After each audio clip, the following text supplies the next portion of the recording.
Yes, reka nongere mbasuhuze cyane mbifurize igicamunsi cyiza kuri mwe wese mudukurikiye mu masaha ya nyuma ya saa sita, umugoroba mwiza kuba dukurikira mu masaha y'umugoroba, igitondo cyiza kandi kuri mwe mudukurikiye mu masaha mu gitondo. Biraza guterwa naho mutwumva muherereye ndetse nuko ingengabe yaho ihagaze. Turi ku mugoroba rero uwo ku munsi wo kuwa gatandatu, ubwo nizere ko isabato yagenze neza ku basenga ku munsi w'isabato. Hanyuma kandi mbonereho kwifuriza icyumweru cyiza ku basenga ku munsi w'ejo, ariko ku rundi ruhande mbahaye ikaze aho mutwumva muherereye muri ya makuru dusanzwe tubagezaho, ariko nk'uko mumaze kubimenyera amakuru yacu akaba agenda yibanda muri aka karere k'ibiyaga bigari, ariko by'umwihariko twarerekeje imbone zacu ndetse n'amaso yacu hano muri Uburasirazuba bwa Repubulika Iharanira Demokarasi ya Kongo. Ni Repubulika Iharanira Demokarasi ya Kongo ikomeje kugenda ibamo intambara z'urudashya cyangwa se intambara zidashira, ariko ahanini nuza kureba inkomoko cyangwa se ibitera iyi ntambara kutarangira muri iki gihugu cya Repubulika Iharanira Demokarasi ya Kongo, ahanini uraza gusanga ari icyo bita ibuye ry'agaciro ribarizwa muri ubu butaka cyangwa se hano mu butaka bw'iki gihugu cya Repubulika Iharanira Demokarasi ya Kongo, ariko noneho ba nyiri igihugu bakaba barananiwe kugira ute kugikontorora. Ikibazo si amabuye y'agaciro ari muri iki gihugu kuko si cyo kiyafite cyonyine, kuko n'ahandi mu bindi bihugu arimo, ariko nta ntambara nta nk'ibi bibayo, ahubwo ikibazo ni bande babikontorora. Ese babikontorora bimeze bite? Kugeza ubwo n'ibihugu by'ibituranyi nabyo bisigaye bigira bitya bigaprofitira mu kavuyo, ndetse nabyo bikasa naho birimo kugenda biteza intambara cyangwa se bikagaragaza ko intambara, bigashaka kugira intambara iguma aho hantu mu rwego rwo kugira ngo nabyo bibone cyangwa se bibone uko bijya gushikira kuri ya mitungo. Aha mfite amakuru menshi cyane, ndashaka kugira ngo wicare. Umutaramo nabonye vuga ati niba urimo kunywa agacyayi rwose cyangwa se ari mutundi turimo, wicare rwose uruhuke, unteze amatwi, ufata agacyayi rwose winywere, ubundi untege amatwi, umpe iminota itarenze 30 nkovere imuzini muzingo ibya hano muri ubutaka cyangwa se hano kuri ubutaka bwa Repubulika Iharanira Demokarasi ya Kongo. Ikindi mpite nza none mbabwire cyangwa se tuze kureba kubi hano Leta Zunze Ubumwe zamaze guteganyiriza iki gihugu cya Repubulika Iharanira Demokarasi ya Kongo. Nyamara uyu munsi rero nababwiye ko kuva ku munsi w'ejo nababwiraga nti Gisekedi agomba kujya mu gihugu cya Amerika agiye gushaka ubufasha. Sinzi niba ari Gisekedi utagiyeyo cyangwa se rero bamukatiye, ntabwo yagiyeyo, ariko hano imbere yanjye mfite ikintu bita iretere. Ndasaba kameramani Alpha rwose iyo letere mukanyuze kwitegura, nimba ngeze kuri iyi ngingo uze kwishyiraho kuko ndashaka kugira ngo tugende tuyisoma.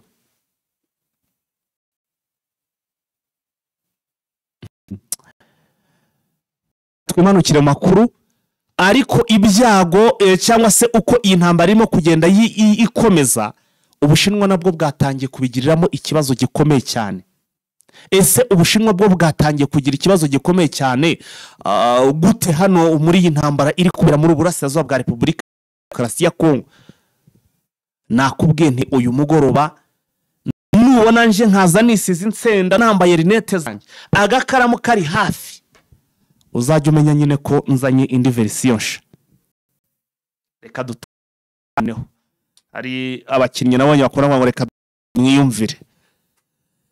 Nukuvuga ngo gatane ndabanza nshe muri iki bihugu bibiri by'ibituranyi. Sasa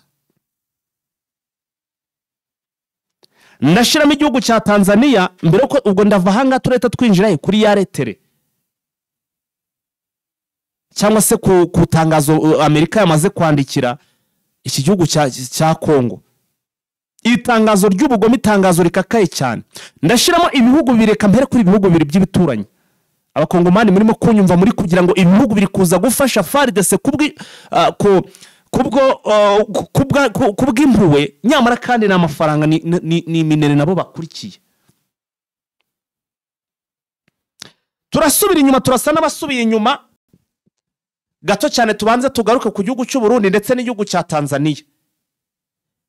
Ibi ni ibihugu byagaragaye hano muri iki gihugu cya Repubulika Iharanira Demokarasi ya Kongo.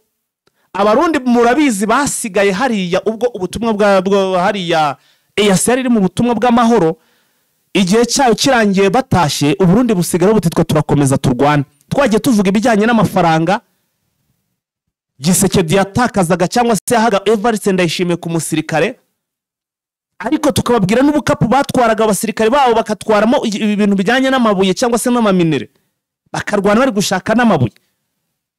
Ntabwo turi muri bagirwa za modoka z'uwitwa Muzinga. Ni Muzinga ninde? Uyu mukoronere ejo bundi mperutse kuvuga wasahuye Bukava akamanura n'amamodoka byose agahita imirongo y'amamodoka n'ibindi bintu byinshi cyane akabyinjiza mu gihugu cy'u Burundi. Ingabo za FARDC zo ziri guhunga zimeze nk'abana.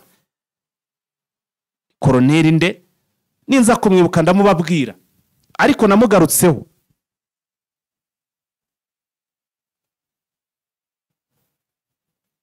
Igihugu cy'u Burundi nuko nguko cyasigaye murabizi, ariko intego nyamukuru ndaje nkwereke ahantu biri buze guhurira. Uraza kumirwa Burundi babusigayemo hariya muri ubwo buryo, ariko busigajwe n'amabuye, busigajwe n'ubukungu. Bavuga ko buri muri iki gihugu cya Repubulika ya Demokarasi ya Kongo, kandi koko barakongongira kongoreka.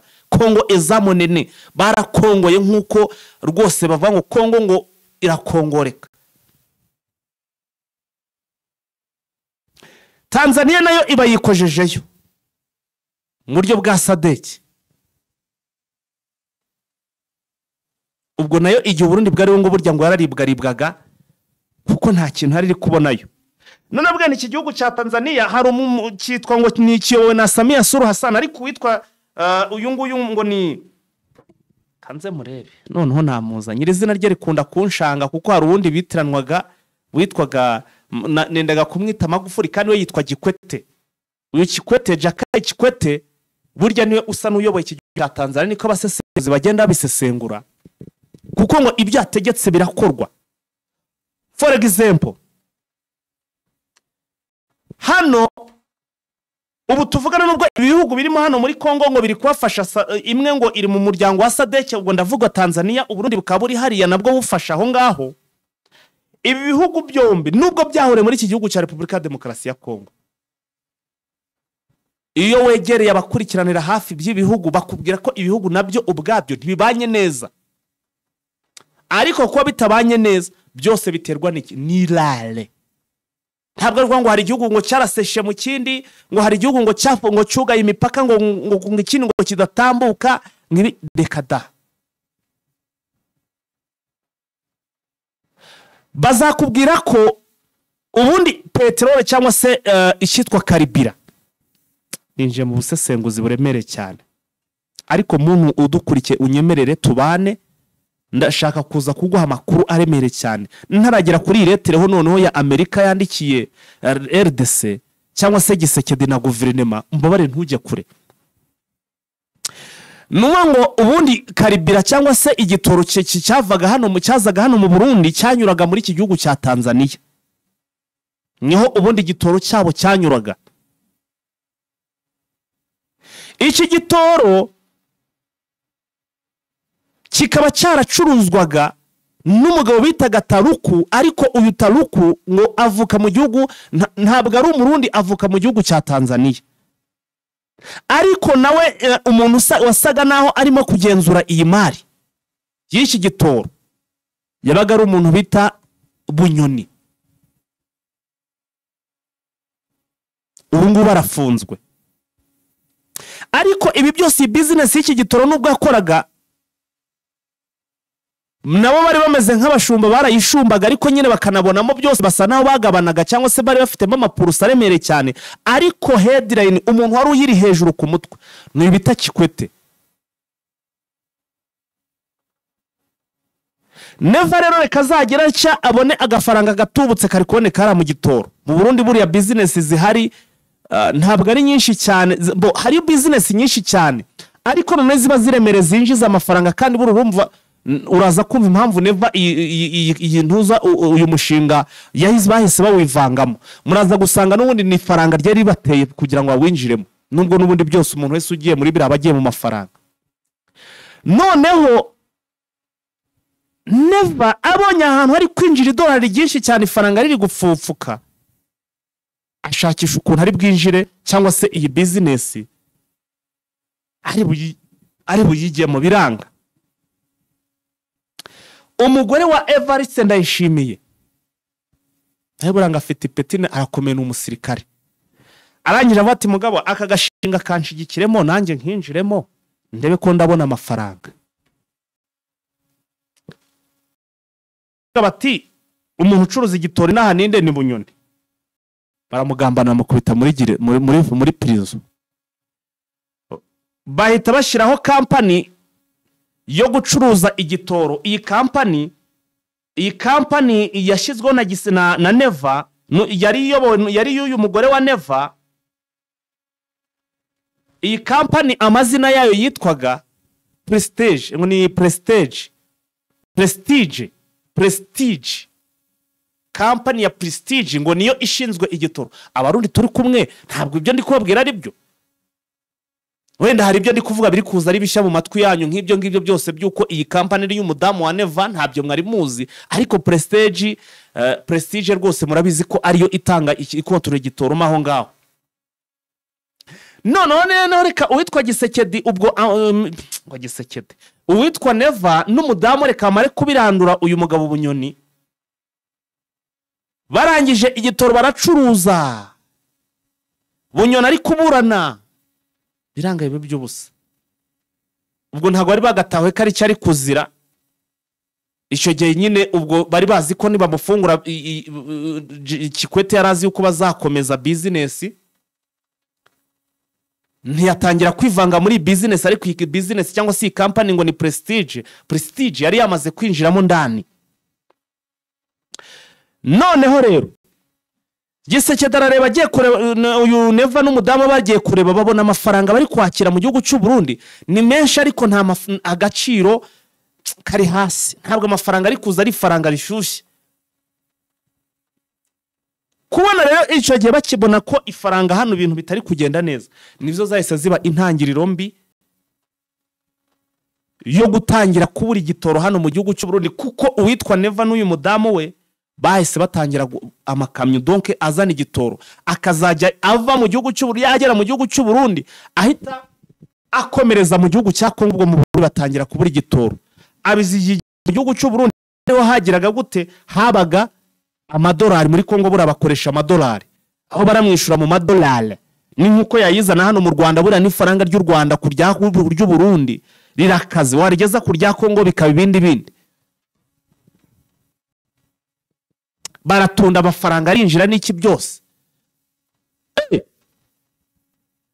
Kikwete aza kumenya ko kumbi Bunyoni bamufunze mu rwego rwo kugira ngo bamaze gutahuzana ko iyi company ari y'umuryango wa Gisekedi wa Neva, Evariste Ndayishimiye gore we. Kikwete aravuga ati ubanza ari akagambane bakoreye uyu mugabo, kubera ko iyi company twarakoranaga cyangwa se wazanaga igitoro kugira ngo iyi company bijyaho. Kikwete ahita atangira kugira ute kwinjira mu byaba bagabo, mu bya Neva ku gitoro. Arangije noneho sasa ugushungu yagushaka ngo ntiyakuburamo urukumbi, atangira kugenda avuga ko iriya company Prestige ngo hari imisoro ngo itagiye yishura, kuko urumva binyura hano mu gihugu cya Tanzania. Batangira kugenda bawusenya umushinga vuba gake babamanura, amakimbirane batangira aho ngaho.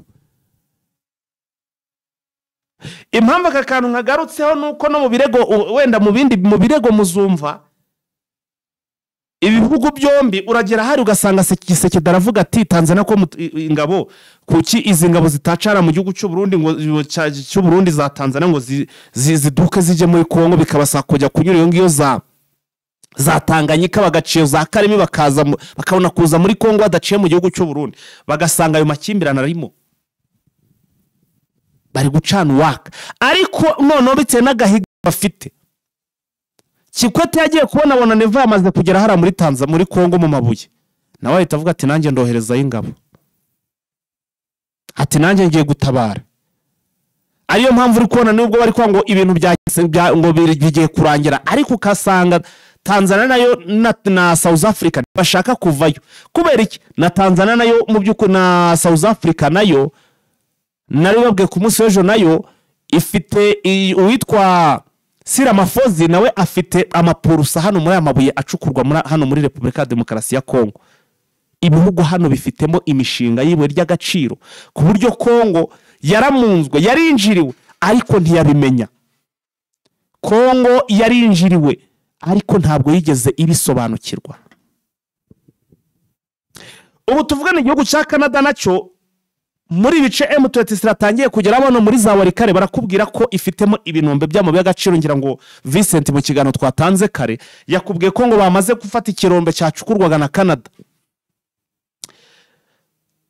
Naho anze ngo ni M23 iramutse igeze za Rubumbashi ngo ibyaba ari bindi amarira yaba ari amarira, kuko ngo nibinombe gusa bya Canada hariya ngo ihafite Canada ihafite ibinombe n'ibindi bihugu byinshi ngo bifite hari ibinombe. Ariyo mpamvu uko byaba kose M23 irajya kuhagera bose bagahagurukira icyarimwe ati noneho birabaye karabaye badufashe ku gifu. Ubu nk'ababaga hano muri za Rubaya babagira za Mayamoto no bumva ngo hari amabuye, abo bararize barihanaguye cyangwa se akaba afite ubundi buryo bw'imikorere nuko bakora. Ntabwo biri buze koroha ibiri kubera hano intambara iri guterwa n'iriwe ry'agaciro. Nari ndimo ndababwira ukuntu aba bayobozi ikibazo atari amabuye y'agaciro hano muri iki gihugu cya Kongo, ahubwo ikibazo ari bande, ari abayafite cyangwa se arabari kuyagenzura, batazi kuyakoresha neza ngo agirire umumaro abanyagihugu, abafashe kubaka igihugu aho kubafasha ahubwo gusenya igihugu barwana basakirana babipfa.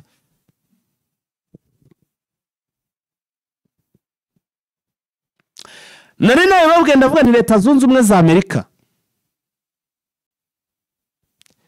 Giseke damaze igihe ari kwaka audience yo kugira ngo ahure, ari kwaka audience yo kugira ngo ahure na Donald Trump. Muzi yamushaka ngo bigende bite? Umva Giseke diwe ubwe bimwe mu byo yifuzaga ko Amerika imufasha twamaze kubimenya. Yasabaga Leta Zunze Ubumwe za Amerika ko ngo nibura ngo bazana abasirikari babo, igihugu cya Leta Zunze Ubumwe za Amerika kikamanura abasirikari babo mu mutwe wa Special Force, babo mu wuhe mutwe, bakazana muri Leta Zunze Ubumwe za Amerika, none ngo bakagenda bashyira muri ibi bice ngo birimo amabuye y'agaciro, akaba arimwo bakorera. Nibura ngo M23 ngo ntabwo yatinyuka kwataka gace ngo Leta Zunze Ubumwe harimo ingabo za Leta Zunze Ubumwe za Amerika. Ubwo amasezerano numva bavugaga kwari kugira ngo bavugane ku bintu bijyanye n'amabuye y'agaciro. Iyi Amerika ibiri hano muri hano ahangaha iri mu bijyanye n'ibuye ry'agaciro, ariko none habeho n'igitinyiro ku M23 itinye kuba mu by'ukuri yakomeza kwa advancing ngo igere mu bice Amerika irimo. Ariko ubwo urumva ni naho hagombaga kuba indiri yo kuvuga ngo ni amahedikota yo kuba baturutse aho ngaho bari kugabitero kuri M23. Amerika niba yararebye iravoreba ati se izi nyeshyamba ibyo kuvuga ngo turi Amerika koko tuzayibaza nabo ntibazaturasa, ibyo kuvuga ngo ni ibiki izi nyeshyamba bavuga ngo ugiye gute wizengura Amerika ngo ntabwo bakurasa. Hano ari kurwana kwiberaho n'ubundi bameze baba barwana ko ati ni napfa nakira. Ibyo bintu wabibazana. Niba Donald Trump yarebye aravuga atoya ati ndabyigaho, abandi bicara baza ati ibuye sha Giseke tugavuga ati ibuye atahari ibuye ibintu biroroha uko byakose araduhamagara atubwira ko rwose ibintu byahuye, ahubwo ikiri hari ibiganiro none tukagira gute tugatangira kujya kureba uko tugomba kuganira ibintu bigahura. Inama mu buryo bw'ibanga nyine ubwo bari batangiye no kuganira ibyo bagomba kuba basezeranamo na Leta Zunze Ubumwe za Amerika. Muri iyi myiteguro noneho nibyo ni hahandi nababwiye nti igihugu cy'Ubushinwa nacyo kiri kubigiriramo ibyago Ubushinwa buri kugiriramo ahangaha. Ubushinwa nabwo buri mu bihugu bifite ibinyangara cyangwa se ibinombe by'amabuye hano bukora ubucukuzi bw'amabuye y'agaciro hano muri Kongo. Ariko Ubushinwa ikintu bwafashije Giseke murabizi usibye ya madorone nta bindi bintu by'intambara wenda n'ibikoresho n'udufaranga bagenda babaha duke. ntabwo Ubushinwa bwigeze buzana abasirikare nk'uko Kongo cyangwa se Gisekedi yagiye abyifuza n'Abarusiya, Kongo babaha n'abasirikare, ariko ntabwo Ubushinwa bwigeze bubikora. Abati turabafasha ibishoboka, atariko iby'abasirikare kindi pembeni. Uzi ikintu cyabayeho, Gisekedi nyuma yo kubona ko ibi donc Gisekedi yizeye ko urugamba byo kuva kuganira muri make mumenye ngo ibyo ntibibaho, we yizeye ko umutungo muri Kongo ari ugomba kuzamufasha gukubita M23 aho iri hose kabarasa kandi kabatatanye. Ubu tuvugana aba Bashinwa bitewe nuko Gisekedi w'ikintu ari gushora nibuye ry'agaciro. Hari amasezerano yabo bari bafitanye n'iki gihugu cya Kongo mu bijyanye no gucukura amabuye y'agaciro. Aya masezerano agiye kurangira, Gisekedi ntabwo bashaka kongera amasezerano n'iki gihugu cy'Ubushinwa, kuko aravuga ati abazaza kundwanira cyangwa se abo turi buze kwangaja, agatekereza ati n'ige na Amerika yaba yanze kubera ko n'Abashinwa barimo. Ati rero noneho reka manda yabo zirangire, amasezerano yabarangire, yabimye andi masezerano, kuko ari kuvuga ati ibihugu biri buze kumfasha nibyo bigomba kuba biri no mu mabuye y'agaciro, kugira ngo nabyo bizarwane biri kurwana n'iryo buye ry'agaciro. Munyumvire namwe ibyo bitekerezo. Bagiye kuza bacukure ubukungu hano babucukura, ari nako bari kugira ute, bari no gufatikanya mu kwivugana abaturage ba hano muri Repubulika Iharanira Demokarasi ya Kongo. Nakomeje kugenda nkwepa iyi letere yandikiwe iki gihugu cya Kongo. Impamvu nakomeje kubikwepa nuko nshaka kugira ngo tubyinjiranemo na Vincent. Ibaye ngahe hasigaye igihe kingana iki ngo tumuhamagare.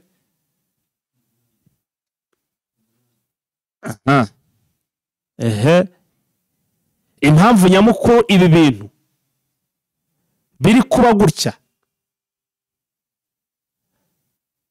bakubwira ko ari aya mabuye y'agaciro ari kubitera. Uburundi nabwo bushaka kuryaho, kandi bariyeho nubwo bagiye kubasanga no mu mbere. Abayobozi nabo bagakomeza kugenda bayabashora, barangiza bagategereza ngo urugamba ruzarangira. Nuko nirurangira abo bagabo barajya hehe, abo bari kubafasha kurwana ko bari hariya bari gucukura ko amabuye, kubera ko harimo intambara. Iyo ntambara mutekereza ko bayirangiza bate? Kubwo donc n'ibikorwa barimo haraby'ubukungu byabo ko nabyo byaba birangiye. Abashigikira ni mushigikire, ariko icyo nababwira cyo nuko ibiri aha ngaha ntabwo byoroshye. Ndagira ngo dukomeze n'amakuru yacu, ariko amakuru yacu gato cyane reka tubanze ducisha publicité, none uhite tuza twinjira kuri iyi letere ya Leta Zunze Ubumwe za Amerika turi kumwe na Vincent. Turongeye turakwakira rero muganga kugira ngo utubwire ku bigendanye na discount cyangwa se n'igabanyirizwa ry'ibiciro. Urakoze cyane rwose, burya igabanyirizwa n'itegeko mu gihe wishimiye abakiriya cyangwa abagana serivisi. Ubu tuvugana twabahaye 10% ku bantu bafite uburwayi bukurikira, cyane cyane abantu bafite diabete, indwara z'umutima, umuvuduko w'amaraso, indwara zitera kanseri. Ubwo ndavuga prostate, abadamu bakunda kugira ibibazo by'inkondo y'umura, abantu bafite ikibazo cy'umwijima cyane cyane hepatite B, n'abantu bafite ibibazo byo kutabyara, nabyo biteza ikibazo mu muryango, nabo twabaye 10%. Tukanibutsa abandi bantu nabo bafite ingorane zo gutera akabari, niko bavuga, cyangwa koreza amabanga y'urugo. Namwe bitewe n'uburyo mugana iyi serivisi mukakenera iwacu tubaye 10%. Naho rero namwe mugenewe 5%. Turavuga abantu bafite amibe, indwara z'amagufa, umugongo, ndavuga bafite impyiko, indwara z'ubuhumekero, igifu, hemorrhoide, namwe ni 5%. Reka tubibutse aho mwajya mudusanga, abari USA, Canada na Australia. Dufite umuntu uri USA no bagezeho serivisi zacu, murahamagara niwe ubagezeho ya miti bigatwara iminsi itarenze 2. Abari mu Rwanda harabagana Igisenyi, ni ku muhanda w'amadepo, naho turahakorera. Hari etaje hari rwose umanutse munsi yaho zigara, hari na farumasi. Naho ngaho Kimironko ni ku muhanda ujya 12, ku muhanda ujya 12 cyangwa Kigali Parent School. umuhanda uri inyuma y'isoko, inzu ya mbere hari naho ngaho dukorera, uhita uhamanuka ubona ibyapa bya Primary Infinity. Nimero ni akamenyetso ko guteranya 250 782 99 057 cyangwa 0782 057 mugire ubuzima bwiza. Nabivugaga rero ubu noneho tukaba tugiye kwinjira ikomeye cyane, iretere ikomeye cyane ngira ngo mwumve, yandikiwe iki gihugu cya Repubulika Iharanira Demokarasi ya Kongo. Nahoze muraza kubyumva, ni nka ultimatum, ni nka kwa kundi bya bindi bandika bakubwira bati ibi nutabyitondera biragukoraho. Ariko noneho ngewe nkurikije ultimatum buriya, kuko nkurikije Gisekedi we ukuntu yinangiye, aremera ibyo wenda nibyo ngibyo byose byo bihano bimuzeho, ariko akomeza arwane. Reka twihute muri itangazo namaze kugezaho Vincent. Wiriwe neza once again Vincent? Wiriwe. Komera cyane. Dukomerane. Aha, ngira ngo rero twinjire muri rya tangazo mu buryo burambuye, mbere uko reka bari ryo duheraho kujya mbere uko tujya mu zindi nkuru zigiye zitandukanye, kuko ndabona wateguye amakuru menshi cyane, ni menshi, ariko twahera kuri ritangazo rya Leta Zunze Ubumwe za Amerika yandikiye iki gihugu cya Repubulika Democratique du Congo. Nibyo ni itangazo dukesha Presidence ya Amerika. White House banze ku itariki 15 z'ukwezi kwa gatatu umwaka wa 2025. N'uyu munsi tariki 15 n'uyu munsi. N'uyu munsi. Baragira bati subject the M23 conflict and as position on Democratic Republic of Congo. Icyo bavuga ku makimbirane yahuza M23 ndetse n'ubutegetsi bwa Congo. Baragira bati to President Felix Tshisekedi on government of the Republic Democratic of Congo. Ati kuri Perezida wa Repubulika Felix Tshisekedi na guverinoma ya Repubulika ya Demokarasi ya Congo atanyije kuyobora. Bati the United States of America has always supported peace and stability in Africa, especially in the Democratic Republic of Congo DRC. Ati Leta Zunze Ubumwe za Amerika igihe cyose ziba ziteguye guteza imbere amahoro ndetse n'umutekano mu bihugu bya Afurika, by'umwihariko Repubulika Iharanira Demokarasi ya Congo. Our partnership with the DRC is built on mutual trust and shared goals. Ati umubano wacu na Repubulika ya Demokarasi ya Congo atushingiye ku bufatanye ndetse no guhana no kugabana inyungu. However, recent development concerning the M23 conflict has raised serious concern with the US government. Ibibazo by'uko M23 yagiye ikomeza iboneka mu makimbirane ari mu burasirazuba bwa Congo, atabaye ikibazo twafashe nkama na guverinoma ya Leta Zunze Ubumwe za Amerika. The United States entered into strategic agreement with the DRC to exploit minerals. Ati Leta Zunze Ubumwe za Amerika atirifuza kugirana amasezerano na Repubulika ya Demokarasi ya Congo mu byerekeranye no gucukura amabuye y'agaciro. At including cobalt and other key resources, atarimo cobalt n'andi mabuye yandi, which are essential to the global economy. Ati ayo bafata nk'amabuye cyangwa inkomoko inkomoko y'ubukungu. In return, the US agreed to provide security and strategic support to the DRC to protect its territory and maintain peace. Ati Amerika nayo izabaha uburyo ki bwo gucunga umutekano, ati no gucunga ubutaka bwanyu kugira ngo mugere ku mahoro. This agreement was made with the understanding that the DRC would work toward resolving internal conflict through peaceful dialogue and diplomatic engagement. Ati muri ubwo buryo aya masezerano azasinywa n'uko Repubulika ya Demokarasi ya Kongo ibanje gukemura amakimbirane ari imbere mu gihugu binyuze mu biganiro by'amahoro ndetse n'ibiganiro bishingiye kuri diplomasi. Baganira nande na M23 bazabafasha iki? nibyo tugiye gukomeza turebe.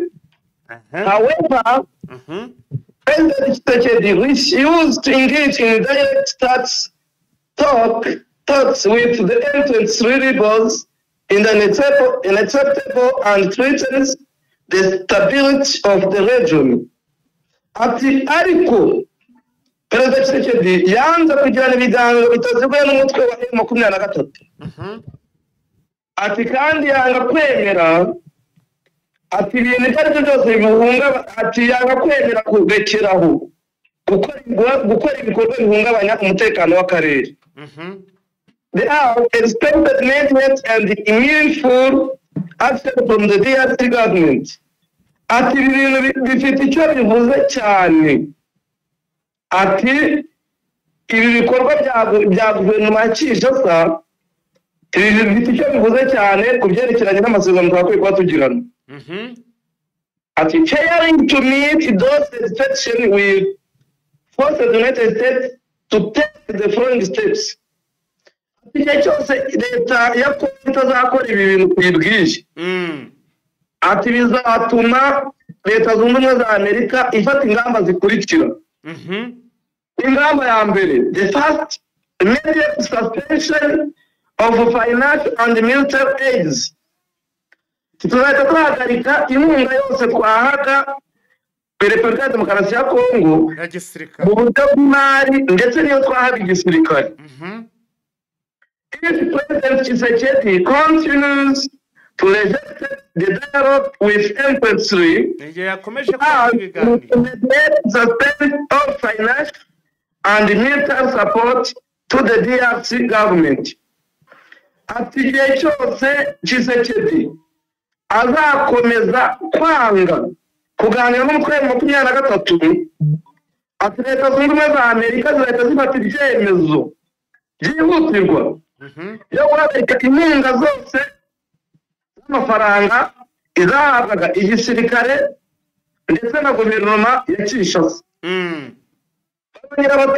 The second, sanctions on government officials. Tuzakurikizaho ibihano ku bayobozi ba guverinoma. Key officers within the Tshisekedi administration who are seen as obstructing peace effort will face targeted sanctions. Ico ni cyakangahe? Turacyari ku cya kabiri kuko dukuyemo kiri nyinshi. Ati Tshisekedi nawe n'ubutegetsi bwe. Ati kuko aribo bazabangamiye amahoro. Ati nabo bazaba bari mu baregana ibyo bihano. Aba nupfa ngo none na guverinoma tayari ntago ari byo n'abayobozi bari muri Kongo bafatanya na Tshisekedi kuyobora. Including freezing of assets and treasure bans. Ati tuzafatira imitungo yabo kandi turangira no kuba bagira ahantu bajya ubwo niba zabemerera kuba bajya muri Amerika. Icya gatatu, review of mineral agreements. Ati tuzahita twisubiraho ku masezerano tuzatwaragiranye na Repubulika ya Demokarasi ya Kongo. The United States will consider its mineral agreement with the DRC. Ati twebwe tuzahita twongera twisubiraho ku masezerano tuzatwaragiranye na Kongo twere gukomeza kuyashyira mu bikorwa. Ati this could result in the termination of ongoing project. Ati bikaba bizahita bituma imishinga twataratangiye yose ihagarara. Which will have a significant impact on the DRC economy. Imishinga yose ngo bari barateguye muri Kongo nayo izahita ihagarara. Izahita ihagarara, ati kandi bizagira ingaruka ku bukungu bwa Repubulika ya Demokarasi ya Kongo. Urumva rero ni ibihano bikakaye bizaba bifatiwe Repubulika ya Demokarasi ya Kongo kuko bazaba banze kubahiriza amasezerano bagiranye noneho n'ibyo basinyanye byose bihita bikurwaho urumva ko Kongo nayo izaba igiye mu bibazo bitoroshye ubwo rero ko dusigara tureba Kongo iraza gucira ibyo yariye iraza kubigenza ite iraza kwisubiraho yemere kuganira na M23 cyangwa Kisekedi arakomeza azinga umuntu avuga ati ntabwo ngira na amasezerano na M23 nk'uko Amerika ibinegeka ndetse n'ibihugu duturanye umuntu wese ari kwibaza ikiribuze gukora ikintu kigaragara numvishemo kiremereye cyane donc ntabwo kirenza kimwe n'ibintu bitatu bine gutyo bitanu kuba bagomba gutangira gufatira ibihano aba bayobozi nabyo bigomba kuba ari ikintu kigomba kubakanga kuko nabo buriya aba bayobozi b'iki gihugu abenshi imitungo yabo ibibitswe muri ibihugu byo hanze muri Amerika imitungo zabo zahita gufatirwa bari batemerewe gutembera igihugu cya Amerika abayobozi bo muri guverinoma bafatirwa ibihano abayobozi bari mu butegetsi bwa Kisekedi na Kisekedi erigari bafatirwa ibihano ibi ni ibintu nyine bizatuma Kisekedi yitekerezaho arebe niba aya masezerano agiye gusinya azagira icyo amumarira cyangwa ahitemo nyine kugira ngo agume arwane na M23 ukomeze imukubite kugeza imuhiritse cyangwa nawe ayihiritse ubwo nk'imishinga iki gihugu cya Amerika cyakoraga muri Kongo buri ishobora guhagarara nk'iyihe imishinga ni myinshi bavuga ko bateraga inkunga igisirikare bagatera inkunga guverinoma ndetse n'indi mishinga itandukanye harimo iyo USAID yakoraga ni byinshi bavuga yuko icyo gihe rero igihe Kongo itazubahiriza ibyo bayisabye ibyo byose bizahita bihagarara ngibyo rero ubwo ahangaha rwose ibyaho birumvikanye ibi rero babivuga leta zunze ubumwe za Amerika zibivuga mu gihe Bertrand Bisimwa amaze kuronka ubutumire bwa perezida wa Angola nk'uko dukesha perezidansi ya Angola turabona byano tuti le gouvernement de la République d'Angola a proposé de vous inviter à participer à des négociations directes avec le gouvernement de la République démocratique du Congo. Guverinoma ya Repubulika ya Angola inezezwa no kubatumira kwitabira ibiganiro bitaziguye hagati yanyu na guverinoma ya Repubulika Demokarasi ya Kongo. Yatumiye M23 yatumiye Bisimwa Bertrand perezida wa M23 ibiganiro biteganyijwe ku itariki 18 ukwezi kwa gatatu 2025 i Rwanda la République d'Angola muri Repubulika ya Angola muri hoteli bita muri minisiteri y'ububanyi n'amahanga aho ikorera yitwa ngo Tete Antonio niho batumiye rero kugira ngo bazahahurire maze baganire na Repubulika ya Demokarasi ya Kongo mu gihe baba batabyemera bazasigara bahura n'ibibazo cyangwa mbona ubundi butumire bungezeho ubundi butumire buvuga ngo Rwanda le 13 mars 2025 Excellence suivant les instructions de son excellence João Lourenço Emmanuel Concalve président de la République d'Angola suit all les centres de match effectués en sa qualité de médiateur désigné par l'Union africaine en vue de restaurer la paix et la sécurité à la République démocratique du Congo, RDC. Le gouvernement de la République d'Angola a proposé de vous inviter à participer à des négociations directes avec le gouvernement de la RDC prévue le 18 mars à Rwanda, République d'Angola. Dans l'attente d'une réponse favorable, donc votre part, je vous prie de bien vouloir accepter mes meilleures salutations. Tete Antonio, le ministre Tete Antonio. Iyi ngaro akaba ari ibaruwa yandikiwe nyine perezida Bisimwa ko nari mbabwiye. Akaba ari ibaruwa mbonye noneho mu by'ukuri iriho n'umukono wa minisitiri w'ububanyi n'amahanga. Iravuga itumira Bertrand Bisimwa nande? Itumira Bertrand Bisimwa wenyine nka perezida w'umutwe wa M23. AFC buriya bari kuyikubita ishoka. Yagiye AFC ntabwo bayitumiye. Iyi baruwa mbona yaragiyeho ku itariki 13 niho bayanditse. urumva rero ko mu by'ukuri bimaze kuba official ko ibiganiro bizaba M23 yavugaga yuko itatumiwe ariko ubutumire irabubonye. Ubwo turasigara tureba ikivuga niba ubutumire ibwubahiriza cyangwa niba itabwubahiriza nk'uko yagiye bivuga ko hari ibigomba kubanza kubahirizwa nk'uko nawe uzi ko twagiye tubivuga. Tuvuga yuko babanza gukuraho biriya bihano mu gihe cyose batabikora urabizi ko atayitabira. none se ko mbona iri tangazo rimeze nk'aho harimo akantu ko gukanga iyi M23, hari ahantu usomye wenda nje iyo kopi ntayo mfite, ariko hari ahantu uvuze ngo ngo nibatitabira ngo bazirengera ibizakurikiraho, ko numva harimo akantu kameze nk'akantu ko gukanga. Nta mwibaruwa nta birimo ko bazabyirengera kubera yuko ntabwo wari wiyongereyeho umuntu nk'ibyo. ubwo ibyo niwo wari ubyiyongereyeho rero buriya niba bitari mu baruwa. Nta biri mu ibaruwa rwose ko uzirengera kutitabiriya iyi mishyikirano ni perezida wa Kongo. Okay, ahubwo ni perezida wa Kongo uzayitabira. Ubwo rero ndibaza niba M23 mutumira bwitabira niba itarabwitabira biragenda bite. ariko se ibi bintu ko mbona bitangiye kuzamo ibintu bimeze nk'amayobera. Amerika irasa naho noneho nayo ibi bibaye iri tangazo risohowe, Amerika nayo imaze gushimangira ko Kongo iramutse ititabiriye cyangwa se itagiyobotse inzira y'ibiganiro harimo ibibazo. Ubwo bivuze ngo uko byaba kose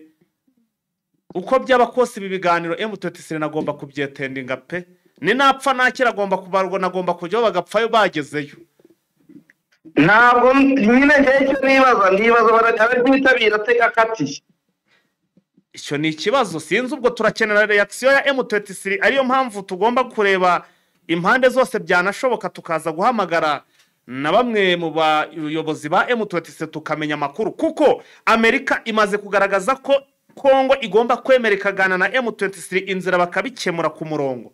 Noneho Angola nayo urabona ni inzira yavuze ihise itanga ubwo butumire. Icyo bisobanuye niki nuko impande zombi uko byakose zigomba kwetendinga. Mu gihe babaza kuri ibi bihanotse bakaba gutega umutego M23 urumva kwitabira uno mushyikirano atari uburyo bwo kugira abafate arabanyatada. Igikenewe nuko abanza gukuraho bino bihano. Batabikuye mu by'ukuri mbona ngewe Amerika ubwo ivuga bino ntabwo ikavuga ibi aracyari ibibazo. Aracyari ibibazo bikomeye niba Kongo ivuga yuko itaganira n'umutwe w'iterabwoba ubu ziraza kwemera kuganira n'abantu bakatiye. Ni ikibazo ni ikibazo gikomeye.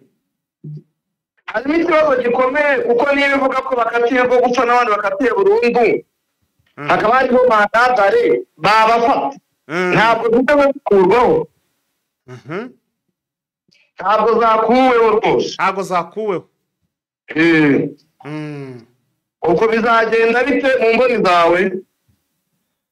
Bo ni ibintu umuntu atahita ajyaho agomba kubanza n'abazumva kuri ku ruhande rwa M23 bivugaho. Ariko uko bigaragara ntabwo rwose urumva ko ibintu bisa bigiye gukomera mu bijyanye ariko no politike cyangwa se bijyanye na diplomasi kuruta uko undi kwavuga ngo birakomeye ariko bikomeye mu ntambara cyangwa se mu masasu.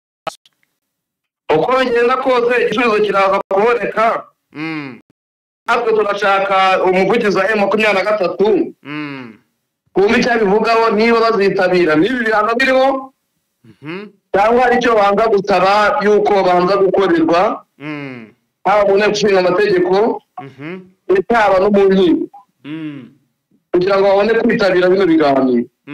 Kuko unarebye neza nawe nta buryo umuntu yakwitabira ibiganiro ashakiye ari wanted ari guhigwa. Kuko baravuga telegano neza yikuye mu biganiro yavuze yuko atabishoboye ko agomba kujya hundi. None ari gutumira abantu barakatiye ntabwo hakuweho ibihano bahawe. Baritabira bate? Baritabira bafitiye garanti uko bitabereye muri Kongo mu gace 23 igenzura noneho ubundi bavuge ngo tugiye kubyitabira ariko hano dufite umutekano. ni ikibazo. urumva ni ikibazo gikomeye. aha rero igisabwa niho hagomba kugaragara yuko M23 diplomasi ikomeje kuko reaction yihuta.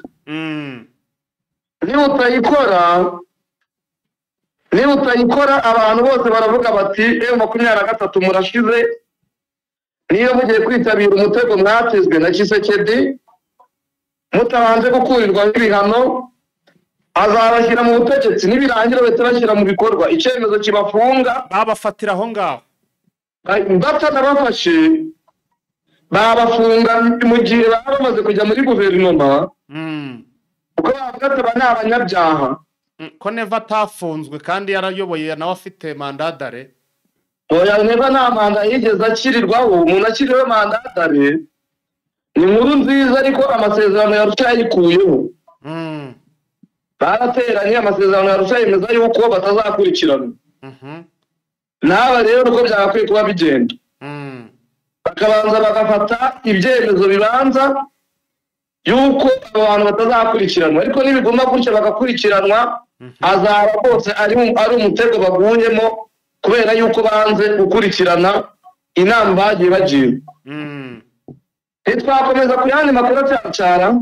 Yes, dukomeza ariko ndagira ngo wenda aho nifuza kugira ngo dukomereze mbere yuko tujya muri byinshi cyangwa se tureba nandi makuru agiye atandukanye Vincent, ndagira ngo duhere kuri iyi nkuru katurebe, duhere kuri iyi nkuru ya hano muri Uvira kugira ngo tuve ahantu no kuri tere y'urugamba tubone dukomeze kuzindi nkuru. muri byo imirwano urabizi yuko iri hagati y'abazarendo ubwabo cyangwa uko abantu tutamenya bari kugenda umwaka Uvira wiriwe n'abarundi ndetse n'abazarendo ko n'ubundi nabo bawo ariko nabo bakira urimo.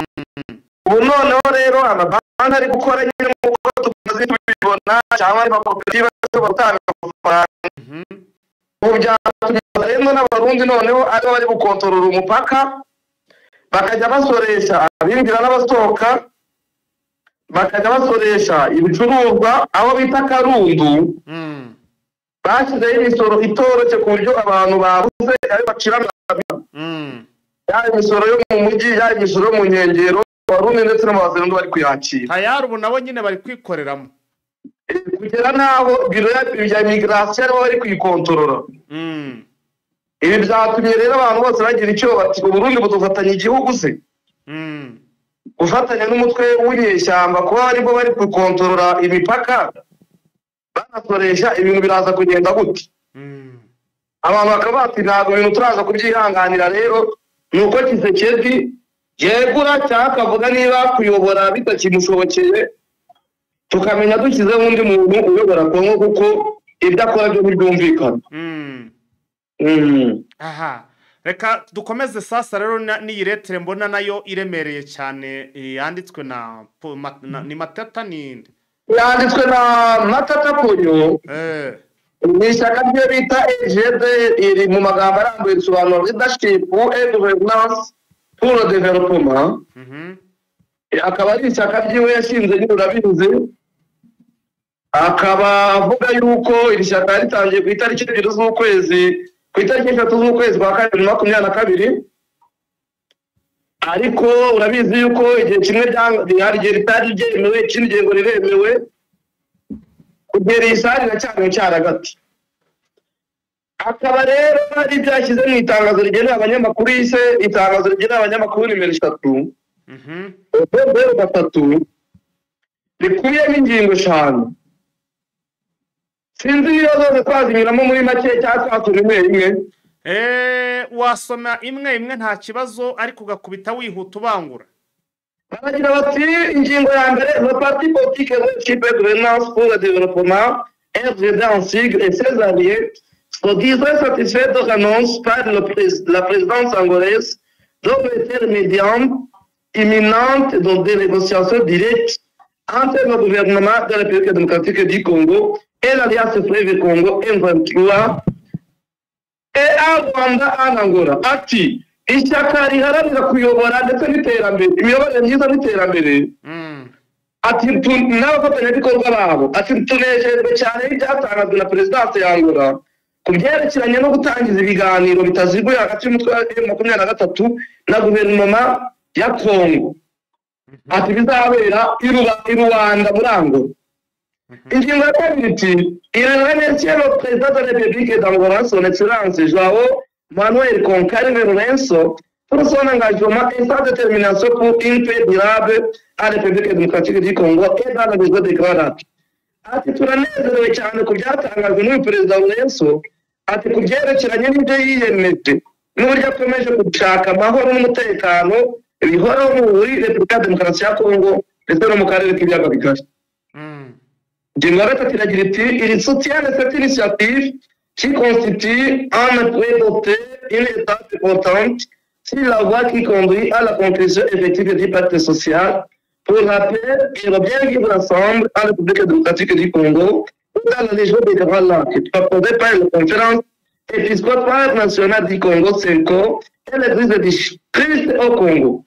Ati nanone turashyigikira ibi ngibi rwose nta gushidikanya byemejwe na perezida wa Angola by'ubu ari nabyewe kugeza ku mahoro ndetse bumvikane no kubana n'amasezerano y'imibanire myiza ku mahoro muri Repubulika Demokarasi ya Congo. Ati no mu karere byatangajwe n'inama y'abepiskopi katolika ndetse n'inama none y'isengero z'abakirisitu muri Congo. Ingingo ya kabiri agira ati il est tout le peuple congolais en général et les acteurs politiques et sociaux ont soutenu ces initiatives comme geste acteur du président angolais couplé à la démarche de la CENCO et ce qui constitue le désegnement de la seule et unique voie le plus appropriée en ce moment pour mettre en terme définitif en ce conflit à répétition qui ont duré plus de 3 décennies et qui ont coûté la vie de plusieurs millions d'innocents congolais. Ati turahamagarira abo bireba bose cyane cyane abanyekongo ati baba ari abanyepolitike ndetse n'abandi bafite icyo bakora muri Repubulika Demokarasi ya Congo ati kwitabira no gushyigikira uyu mugambi wa perezida wa Angola wo kugira ngo tugere ku mahoro. Ati kandi wanatangijwe n'itsinda ry'amadini y'abakatolika ndetse n'abaprotesta kugira ngo tubashe kugera ku byo twifuza by'amahoro arambye. Ati turifuza ko mwese mubishyigikira kugira ngo tubashe gukemura amakimbirane mu buryo burambye, amakimbirane agashyiraho yisubiramo. Ati mu gihe kingana n'imyaka 30 ati mu binyacumi bitatu ati yakomeje guhitana abanyekongo benshi b'inzirakarengane. Baragira ati invite la communauté internationale et les partenaires économiques de la RDC à déployer des efforts en vue d'accompagner ces initiatives aussi bénéfiques pour le peuple. Ati turahamagarira umuryango mpuzamahanga ati n'abafatanyabikorwa muri politiki ndetse ubukungu ba demokarasi ya Congo kugira icyo bakoze mu kudufasha kugira ngo izi ngamba zibashe ati kuko zungukira ati abanyekongo aribo babyungukiramo. Akindoro Mars 2025 byakorewe ikindi kwa 15/3/2025 Matata Ponyomaponi akaba ari watsinyira itangazo agashyiraho na kashi.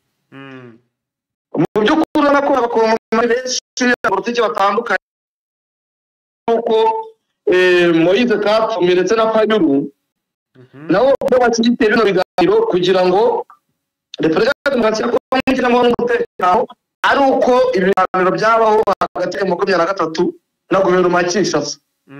Urabona abanyepolitiki bose rero n'umurongo warawikigikiye nubwo harimo bake batabikigikiye ariko barusahura mu nduru ariko abo muri opposition bose barabishigikiye bashigikiye ibintu by'ibiganiro bitaziguye. Ibiganiro byo byabisanzwe bihari ariko bigatuma 23 yicara mu mwanya ugenewe. Yes, ngaho rero dukomeze n'indi nkuru kuko dusigaje igihe gito ubwo birumvikana ubwo no gukubita tubangura.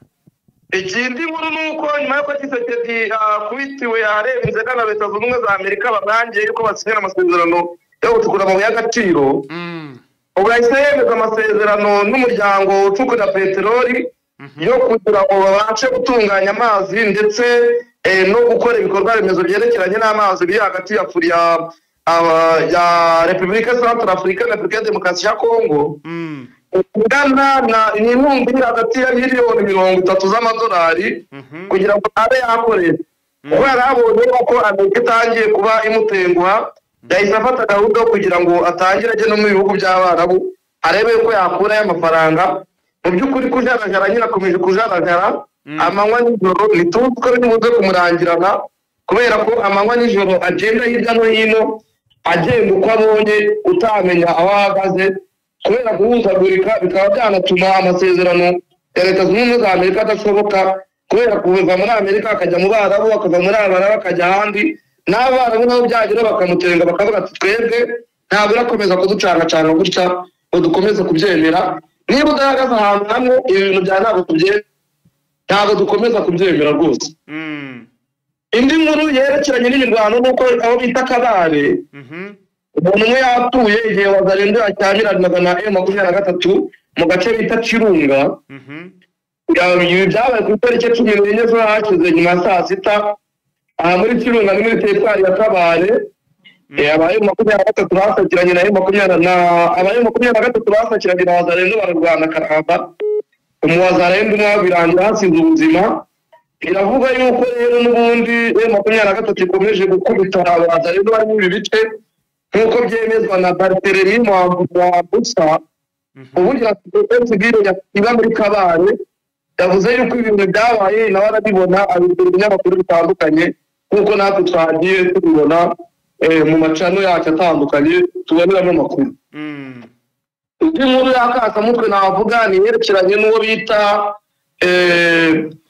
uyu munyamakuru bita Pero Ruwara ndetse na mugenzi we w'umwavoka bita Karivedi Yakeze bw'abagiye Kongo bashyiriweho miliyoni 4 z'amadolari kugira ngo bafatwe ku itariki 19 rero bateguye inama n'abanyamakuru isaa 5 z'amanywa i Buruseli mu Bubiligi ndetse n'abunganizi babo kugira ngo bazageze bakurikira ndetse n'abanyekongo muri rusange impamvu Repubulika ya Demokarasi ya Kongo yahisemo kubakurikirana ikabakurikirana ku byaha batigeze bakora bakazabisobanura mu buryo burambuye rero kuri izi tariki 19 z'ukwezi kwa gatatu mwaka wa 2025 kadusohoke ku burerekeranye n'ubundi nangora na Repubulika ya Demokarasi ya Kongo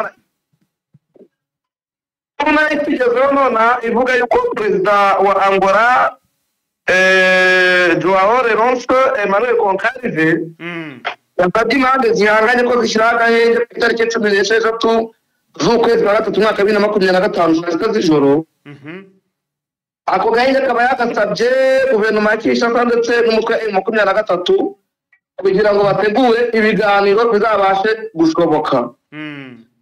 Rero nanone minisitiri wa Angola kabiteganyijwe yuko ashobora guhura na Teresa Kayikwamba Wagner k'uyu munsi bagahurira muri Kenya kugira ngo baganire ku byerekeranye n'iyi mishyikirano yazaba hagati ya M23 ndetse n'ubutegetsi bwa Kinshasa ariko Kinshasa n'ubu ikaba ikivuga yuko iyi mishyikirano no kwitabira zubahirizwa ibyemezo bya EAC na SADC kandi hakubahirizwa resolution ya COP23 ivuga yuko bagomba kugenda ingabo z'u Rwanda muri Repubulika ya Demokarasi ya Kongo